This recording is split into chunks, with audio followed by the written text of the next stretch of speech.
2, 3, 4, test son. 1, 2, 3, 4, test micro. 1, 2, 3, 4, test son.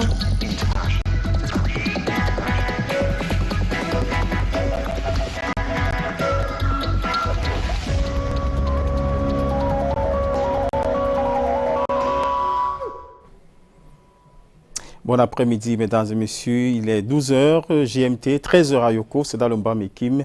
Bienvenue à cette édition de la mi-journée sur Canada International. Au sommaire, Joseph Betty Assomo veut discipliner l'usage des téléphones portables au front. Hier, au cours d'une rencontre avec les troupes, le ministre délégué à la présidence chargé de la Défense a crié haro sur la prise d'images par les soldats pour les diffuser sur les réseaux sociaux. Nous écouterons le MINDEF dans ce 13h. Les représentants du barreau africain prônent l'unité des avocats dans le continent pour pallier aux différents manquements et problèmes que connaît la justice en Afrique. Ils l'ont signifié lors de la rentrée solennelle du barreau du Cameroun qui se tient en ce moment même à Yaoundé. Les détails, c'est dans ce journal de 13h. Et puis la menace de grève des conducteurs de camions du corridor Douala-N'Djamena, exacerbée par de nombreuses tracasseries routières observées sur ce tronçon. Ils viennent de déposer un préavis de grève chez le Premier ministre. Le débrayage est supposé débuter le 10 juin prochain.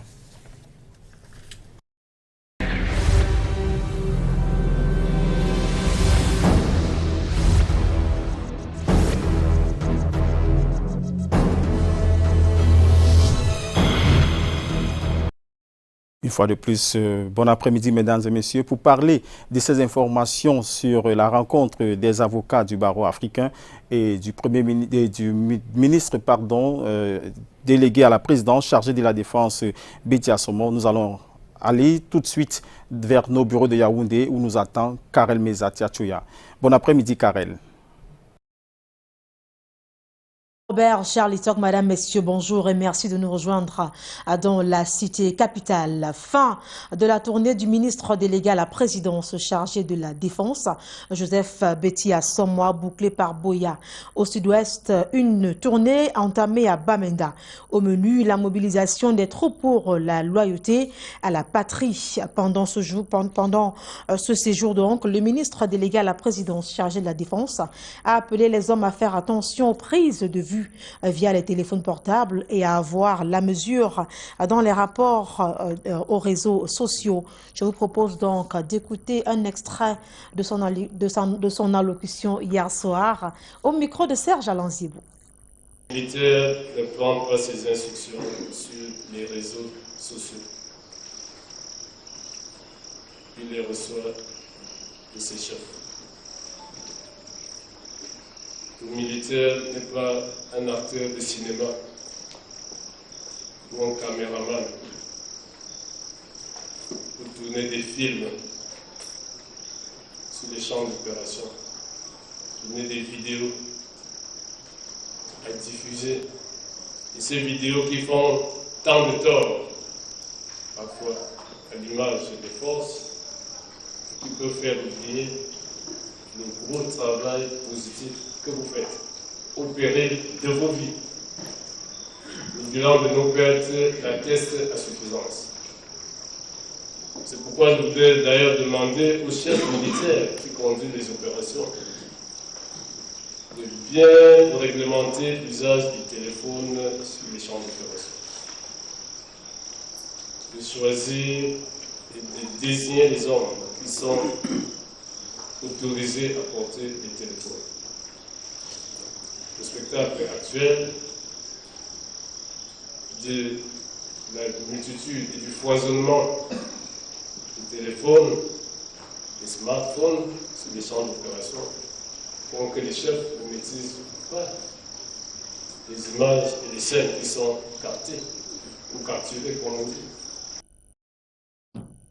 Nous reviendrons de manière beaucoup plus profonde sur cette information au journal présenté de 19h50. Tel qu'annoncé en titre, les avocats au barreau d'Afrique prônent l'unité au sein de ce corps pour une meilleure gestion des problèmes liés à la justice et pour plus d'efficacité. Ils l'ont signifié donc il y a de cela quelques instants seulement lors de la cérémonie de la rentrée solennelle des avocats au barreau du Cameroun. Nos reporters sont encore sur place et on va retrouver immédiatement Alain Ghislain Kanga et Michel Foucault. Alain Ghislain, bonjour. Bonjour Karel, bonjour à tous. Eh bien, c'est une rentrée solennelle du barreau du Cameroun aux apparences d'une audience ce jour au Palais Polyvalent des Sports de Yaoundé. Eh bien, tous les avocats sont revêtus de leur costume professionnel. Une audience atypique où, je vous le rassure, personne ne sera jugé, mais plutôt, au cours de cette rentrée solennelle, c'est la justice qui est en débat. Eh bien, parmi les premiers moments forts de cette rentrée solennelle, on note l'allocution du président du comité d'organisation qui a tenu à s'adresser particulièrement au ministre délégué auprès du ministre de la Justice et garde des Sceaux. Je vous propose de l'écouter. Monsieur le ministre délégué, c'est à vous seul que je vais m'adresser personnellement en un seul mot. Votre présence en ces lieux, ce jour de grâce, honore le barreau du Cameroun. Les avocats ont des attentes dont votre département ministériel est la solution pour certaines d'entre elles. Être déjà ici est un début de solution.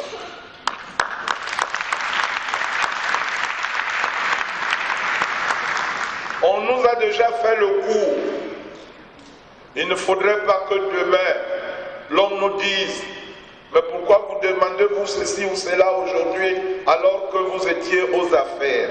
Nous avons un avocat aux affaires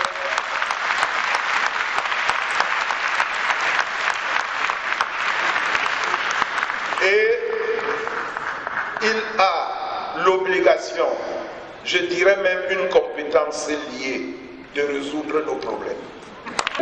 Et cette rentrée solennelle présidée par le ministre Jean de Dieu Momo, représentant du ministre Laurent Esso, enregistre la présence des barreaux, les barreaux américains, européens et du continent africain bien évidemment, avec une allocution particulièrement appréciée ici au Palais Polyvalent des Sports du bâtonnier sénégalais Baïgay.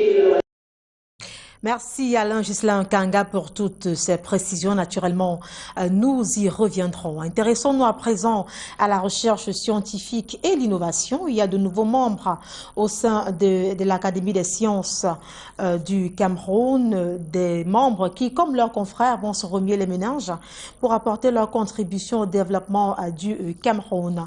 Ils ont été présentés hier au cours d'une cérémonie présidée par le représentant du ministre en charge de la recherche scientifique et de l'innovation. Les précisions dans ce sujet réalisé avec le concours de Bertrand Tchassé. La science est l'un des piliers de développement d'une nation. Le Cameroun l'a bien compris. Le pays en quête de son émergence dispose d'une académie chargée de mobiliser des ressources scientifiques, humaines et conventionnelles au service des pouvoirs publics. La dite académie, par ailleurs membre du réseau des académies de sciences du monde, vient de s'enrichir de nouveaux adhérents, des experts, ici présentés et accueillis lors de la cérémonie que préside l'inspecteur général du ministère de la Recherche scientifique et de l'Innovation, représentant du chef de ce département. À l'Académie des sciences du Cameroun, nous sommes engagés à servir le pays dans notre collaboration avec les divers ministères en mettant à leur disposition les avis scientifiques avérés pour que les politiques de ces ministères et la mise en œuvre de leurs politiques puissent être informés par les résultats de la recherche scientifique. Des missions que les nouveaux membres doivent s'approprier pour mieux servir la nation, en mettant les résultats de la science au service des différents secteurs publics et environnementaux. Le monde d'aujourd'hui, c'est le monde innovant et on ne peut pas faire l'innovation sans la recherche. Donc, c'est vraiment une plateforme de chercheurs de travailler et essayer de soutenir le gouvernement de prendre les décisions qu'il faut. Et pour y arriver, ils entendent faire preuve de détermination dans le travail. Le continent africain s'apprête à abriter une rencontre des décideurs, un grand rendez-vous prévu le mois prochain au Congo-Brazzaville. Au menu, plusieurs thématiques importantes au rang desquelles la santé. C'est le sens à donner à l'audience accordée hier par le ministre de la Santé publique au président du Parlement panafricain. Les précisions avec Ghislain Pierre Essonno et Hubert Hanouchi. Les 11, 12 et 13 juillet prochains, Brazzaville au Congo sera la capitale africaine des finances et de la santé. La conférence continentale que va abriter ce pays va regrouper les ministres africains de ces questions, les chefs d'État et les parlementaires. Ce dernier segment est particulièrement préoccupé par le sida, le sort de la santé publique africaine à l'horizon 2020, année qui va marquer la fin de certains financements des partenaires. Le Parlement panafricain connaît les effets néfastes du sida, des épidémies qui s'abattent sur le continent africain. À cela, il faut ajouter le désormais phénomène des réfugiés. Roger Nkododan est ici porteur d'un pli fermé destiné au ministre camerounais en charge de la santé publique. Il sera question au cours de cette conférence de réfléchir sur les nouvelles sources de financement de la santé et du VIH-Sida. Vous savez que 2020, c'est l'arrêt des engagements des partenaires au profit des pays africains. Donc il est question de trouver des sources innovantes de financement pour la santé et le VIH-Sida. La rencontre se veut donc celle des décideurs. Dans la perspective de l'arrêt des engagements des partenaires, l'urgence est signalée. Qui est maître dans ce domaine. On reparle une fois encore de la pollution de l'environnement qui reste et demeure un problème majeur au Cameroun. Les jeunes élèves amis de la nature, aux côtés des acteurs impliqués dans la chaîne de sensibilisation, attirent ou alors tirent la sonnette d'alarme pour attirer l'attention des uns et des autres sur l'importance de préserver l'environnement. Des précisions dans ce sujet réalisé avec le concours de Lionel Capfeu. Toute vêtue aux éléments de la nature, cette jeune fille présente les inconvénients et dangers liés à la pollution de l'air. Brûler les pneus et les plastiques n'est pas à faire. L'air devient mortifère, l'eau devient somnifère et la terre devient enfer. Savez-vous que votre mission dans ce monde en composition est d'aider à faire attention, de promouvoir les bonnes intentions et d'agir sans pression à la pollution de l'air. C'est ce message que transmettent tous les acteurs impliqués dans la protection de l'environnement depuis pratiquement une semaine. Des activités irrélatives ont été organisées dans la cité capitale avec pour seul objectif sensibiliser et conscientiser davantage le public. C'est à la faveur de la Journée mondiale de l'environnement. Quand vous parlez de l'environnement sécuritaire, de l'environnement économique, ce n'est pas l'environnement naturel. L'environnement en ce qui nous concerne, c'est un ensemble de conditions que ce soit physiques, chimiques, biologiques, socio-culturelles, qui sont en interaction avec les activités humaines et la protection de l'être de l'individu. Donc c'est ça en fait l'environnement. Retour à Douala avec cette information triste. On parle précisément de la mise en bière de l'artiste Arcel Mouna et c'est avec vous, Robert Charlitok. Merci Karen Mezat. Effectivement, une faible mobilisation des artistes ce vendredi a été constatée à l'hôpital La Quintile de Douala pour la levée de corps de l'artiste Arcel Mouna ce matin. À peine 5 artistes venus accompagner cette légende de la musique camerounaise qui entame ce jour le voyage sans retour. Pourtant, autant de commissions avaient été créées pour que ces obsèques soient à la dimension du personnage. En attendant la suite, je vous prie d'écouter les témoignages de Charlie Nélé et Jordison au micro de Lil Pidjou et Thierry Dana. Vous savez, aujourd'hui, celui qui part est parmi les gens qui nous ont montré que quand quelqu'un meurt, il faut entretenir sa mémoire. Parce que quand il a chanté une chanson qui était d'abord tube et qui est devenue une chanson culte, que nous tous nous connaissons, Juventus Bye Bye. C'était en mémoire de deux amis qui supportaient, qui étaient, n'est-ce pas, fondateurs d'une équipe de football et qui sont morts accidentellement.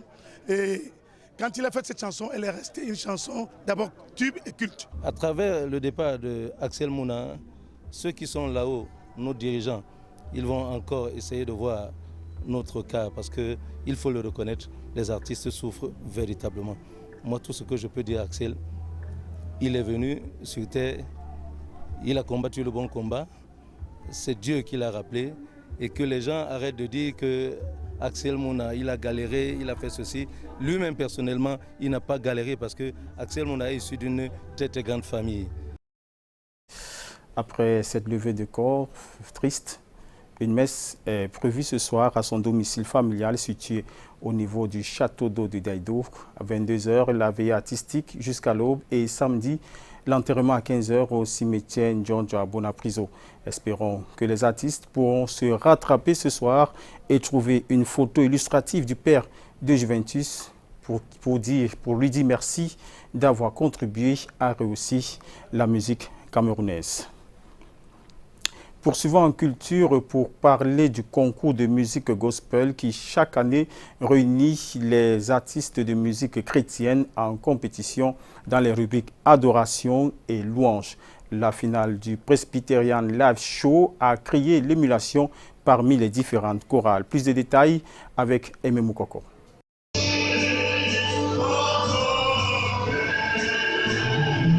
Faire du gospel dans les canons de la musique chrétienne et rendre professionnels tous les artistes de ce couloir musical est l'un des combats menés par le grand chantre, artiste musicien J.B. Bicoque dans le projet Presbyterian Live Show rendu à sa 2e édition. Le Presbyterian Live Show est là pour professionnaliser le gospel presbytérien, pour motiver les troupes, pour donner plus de vie à notre gospel, à notre façon d'adorer et de louer. Donc, ce n'est pas parce qu'il n'y a pas de génie que nous voulons motiver tout simplement le génie. Un rendez-vous unique qui réunit les chorales et chanteurs solistes. Et pour l'événement ce jeudi 6 juin, qui vient clôturer la longue compétition interchorale de la ville de Douala, une belle célébration live. Comme pour chaque événement, la Harmony Expression a mis les bouchées doubles. Les bouchées doubles pourquoi? Pour une performance à la hauteur de cet événement et aussi à la hauteur du Dieu que nous servons.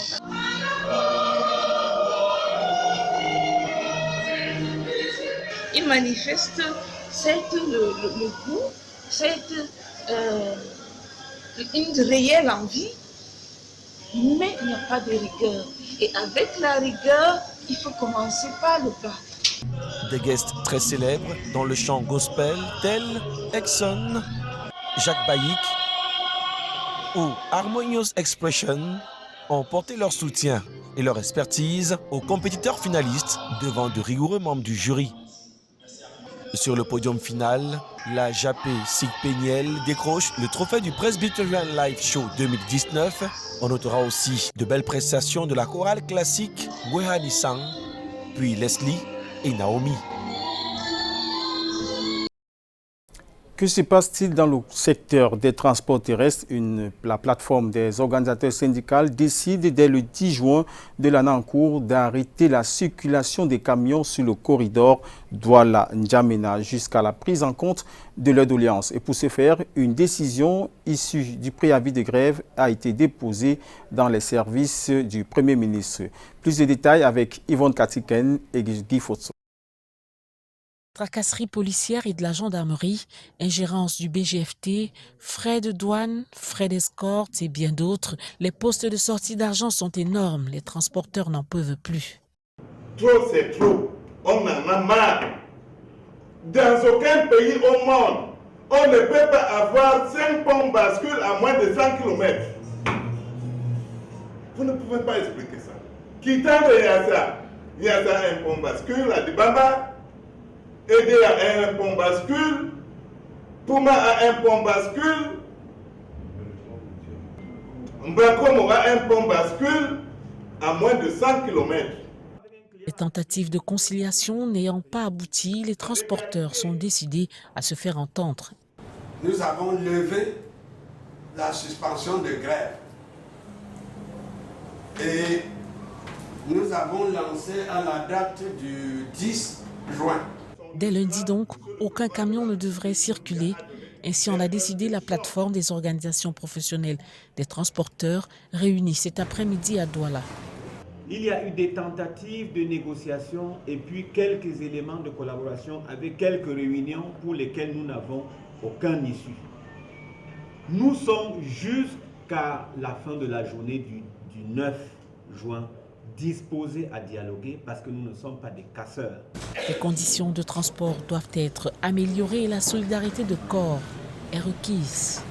En attendant la date butoir, les transporteurs restent ouverts au dialogue et espèrent ainsi une issue aux doléances portées au Premier ministre.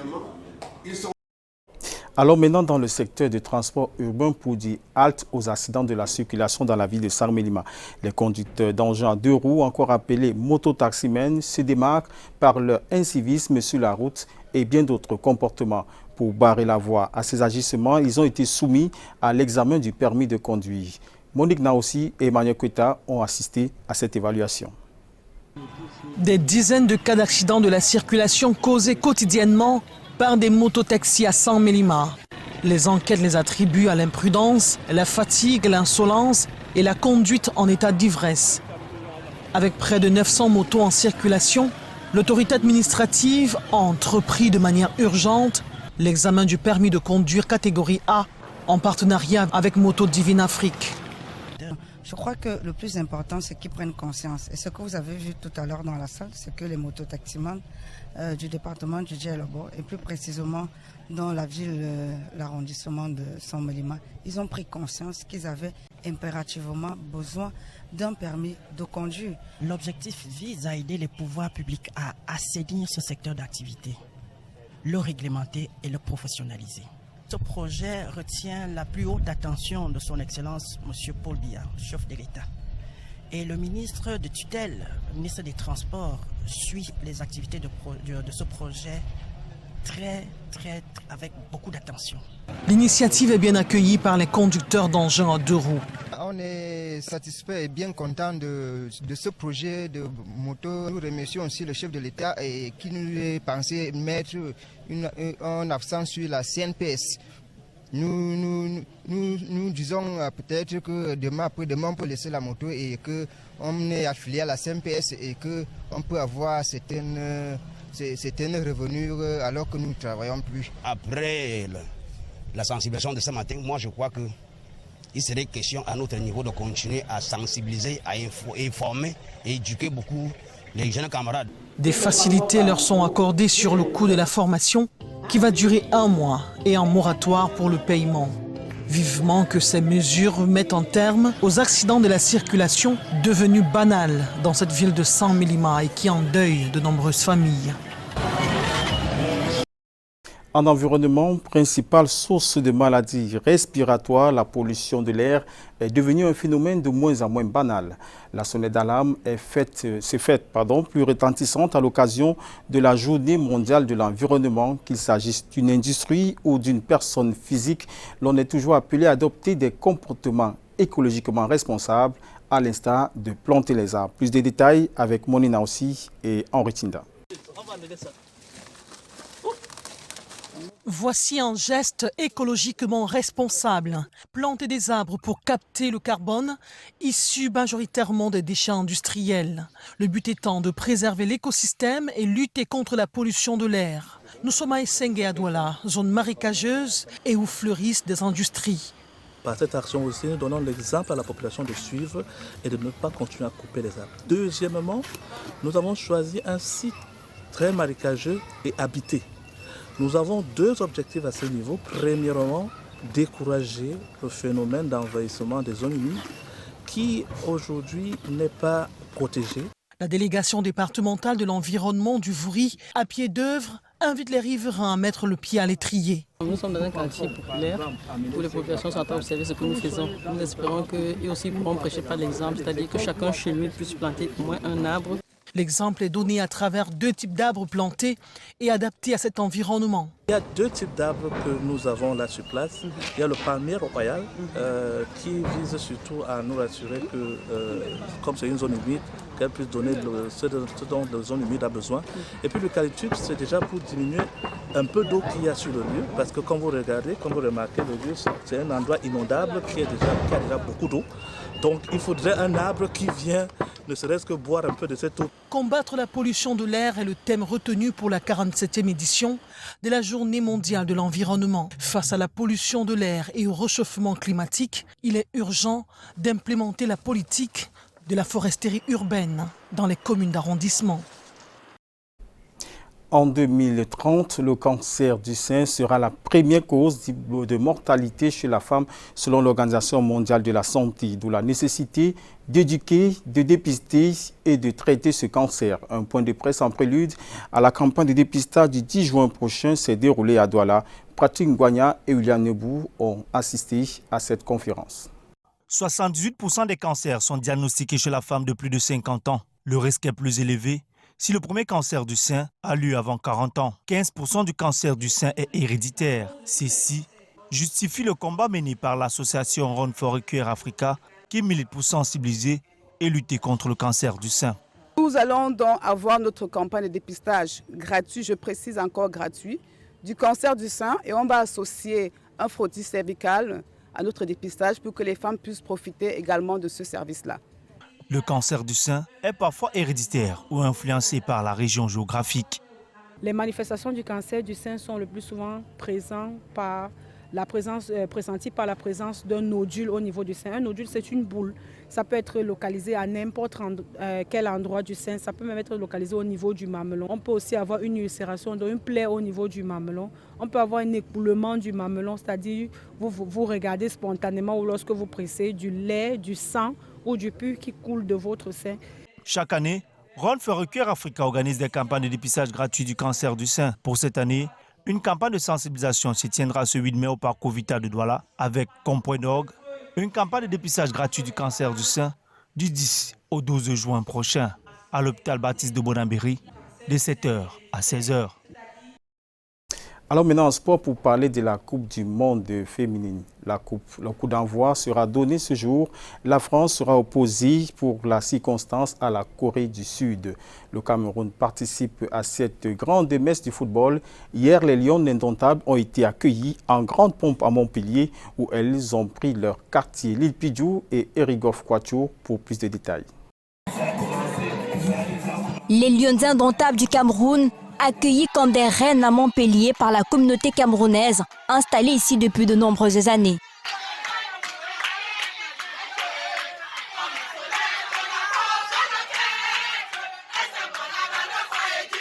Pour bénir ces anges du ballon, qui mieux que des bouts de chou, verts, rouges et jaunes en main, leur ouvre toute une haie d'honneur.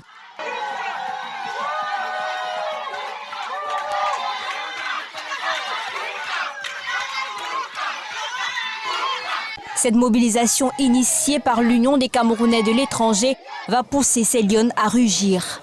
Elles qui ont pris leur quartier dans ce luxueux hôtel Crown Plaza, déjà habillé aux couleurs du 237. Le discours de bienvenue du directeur général, adjoint de cet établissement, et les séances photo avec les supporters meublent leur arrivée. De Montpellier, on a essayé de faire de notre mieux pour venir accueillir nos lionnes. Et de ce fait, comme vous voyez, on est en maillot. C'est déjà la première des choses et on a organisé des petits trucs. Parce que Montpellier a répondu à ça, comme d'habitude. Moi, 20 ans à Montpellier, je pense que la communauté doit accueillir des lions indomptables comme il se doit. Nous sommes tellement ravis d'accueillir notre équipe. Et nous sommes les supportrices et supporters fans de Montpellier. On vous attend avec joie. On doit massacrer les Canadiens. La Coupe du monde de football féminin lancée, le Cameroun affronte sa première équipe le 10 juin prochain. Et ce sera le Canada. Allez les Lions, on vous attend. Le président de la CAF, Ahmad Ahmad, interpellé jeudi dernier dans son hôtel à Paris, où il a séjourné pour assister au congrès de la FIFA. Il a été entendu par les services de l'Office central de lutte contre la corruption et les infractions financières et fiscales au sujet du contrat rompu avec l'équipementier allemand Puma. Après 10 heures d'audition, il a été finalement libéré en soirée. Mesdames et messieurs, après les informations à l'intérieur du pays, nous faisons un tour dans le monde avec nos frères de la BBC pour glaner des informations de ce côté. La France a commémoré ce jeudi le débarquement allié du 6 juin 1944 en présence d'Emmanuel Macron, de Donald Trump et de Theresa May. À leur côté, environ 500 vétérans qui ont, un jour de juin 1944, sauté ou débarqué sur les plages normandes. Ce fut la plus grande opération militaire de l'histoire et le début de la libération de l'Europe occidentale et de l'occupation nazie. Un infirmier allemand a été condamné à la perpétuité pour avoir commis 85 meurtres, des crimes qui ont lieu dans des hôpitaux où il a travaillé entre 2000 et 2005. La police suspecte aussi Nils Hugel d'avoir tué jusqu'à 200 patients, mais ces affaires ne pourront plus jamais être éclaircies, notamment car les corps des grands nombres de victimes ont été incinérés. Et puis, les entreprises japonaises ont le droit d'imposer aux femmes de porter des chaussures à talons au bureau. C'est l'avis du ministre nippon du Travail et répondait à une pétition de militantes féministes qui considèrent cette obligation de porter des talons comme une discrimination sexuelle. Les informations du monde en bref que nous mettons un thème à cette édition de la Mi-Jeunesse Canada International. Merci de nous avoir prêté vos yeux, vos oreilles. Nous vous souhaitons un bel après-midi. Au revoir.